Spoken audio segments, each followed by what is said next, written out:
Vijay TV Nanjil Vijayan KPY show மூலமா தான் popular ஆனாரு. ஸ்பெஷலா லேடி கெட்டப் போடுறது மூலமா தான் ரொம்பவே பாப்புலர் ஆயிருந்தாரு.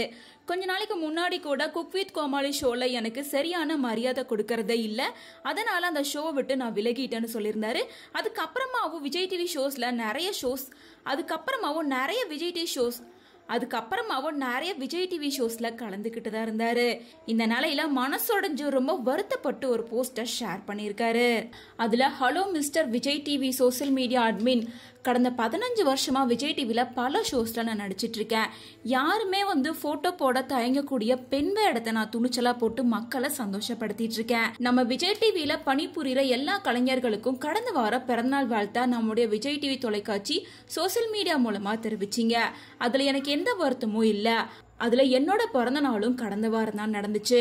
ஆனா எனக்கு ஒரு வாழ்த்து கூட நீங்க சொல்லல.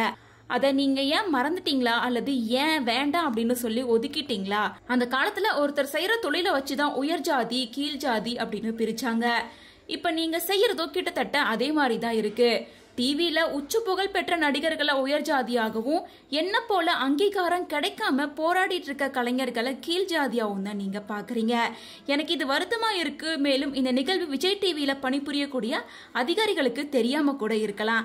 ஏன்னா இப்படிப்பட்ட முடிவுகளை விஜய் டிவி சோசியல் மீடியா பேஜ பார்க்கக்கூடிய அட்மின் தான் முடிவு பண்ணுவாங்க. மற்ற அதிகாரிகளுக்கு தெரியப்படுத்தணும் அப்படிங்கறதுக்காக தான் இந்த பதிவெல்லாம். இதை ஒரு விஷயமா கடந்து போன நாஞ்சில் விஜயன் அப்படின்னு செல்பவர்களுக்கு ஒன்னே ஒண்ணு நான் சொல்லிக்கிறேன்.